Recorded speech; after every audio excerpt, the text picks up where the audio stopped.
Hello everyone, and welcome to a summary of turn 9 of my solo playthrough of Axis and Allies Stalingrad Operation Uranus. Let's see what happened. The Russians took Upgonorovo station this turn, and they blitzed through this one, and some units came from up here. So on the next turn, the Germans will launch Operation Winter Storm, but if they launch it here, they will be locked in battle right away. Partially they'll probably launch it here anyway, because they might have more than 8 units. That's quite likely. And the ones that are going to be put here will be able to move into several spaces, but wherever they go, they will meet Soviet opposition, so they will be really slowed down. Over here, the battle continues. It hasn't been decided yet, but it's a side theater. There's not all that much. It's not all that important. In Serafimovich, the minor Axis artillery has actually survived and could potentially attack the 2 rocket launchers in Kletskaya. Over here, the Germans are down to 1 unit. They did inflict some damage. The Russians bought, on their segment of the turn, they bought an infantry which was put in Krasnaya Sloboda and subsequently put onto the ferry, obviously. And over here, they bought an artillery which moved into this battle. Here, the Germans are down to 1 artillery. They put an extra one there from Pitomnik, but they lost it again in the battle. They're also unsupplied now, the Germans, obviously, which you can clearly see. This unit did shoot down a Russian bomber on its turn, so no, it was a fighter, because there was already a battle going on there. I do believe a bomber was also shot down somewhere, but I may be mistaken.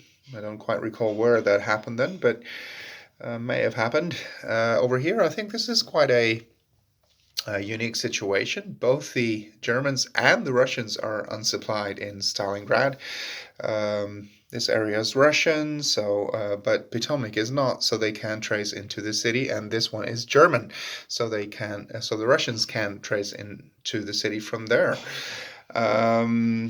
And obviously this ferry functions, so Pavlov's house is in supply, but Mamayev Kurgan is not, because the areas surrounding it are German-controlled. Note that the ambushers can't move in there. They can only move into a friendly, uncontested area, not uncontrolled, obviously. A friendly, uncontested area, and this one is not friendly, and this one is contested, so they can't move anywhere. So these units are unsupplied. On the German defending segment of the turn, they use the supply token here in the chemical factory to allow the German units in Pavlov's house to defend normally. Note that the Russians are in possession of this area, so the bunker, or the fortified area, actually only benefits the original defender, the controller of the area, I should say, which is not the Germans, but it still allowed them to defend on a 2 rather than a 1.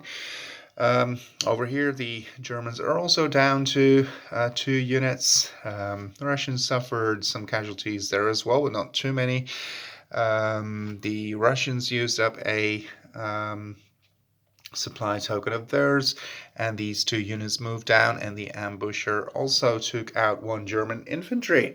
So that's what happened. Operation Winter Storm is going to be launched in the next turn, as I said, but it will be significantly slowed down because of the Russian presence on the board, and the German push in Stalingrad is severely hampered by them being out of supply now, and it looks only a matter of time before the Russians are going to re-establish supply to the city.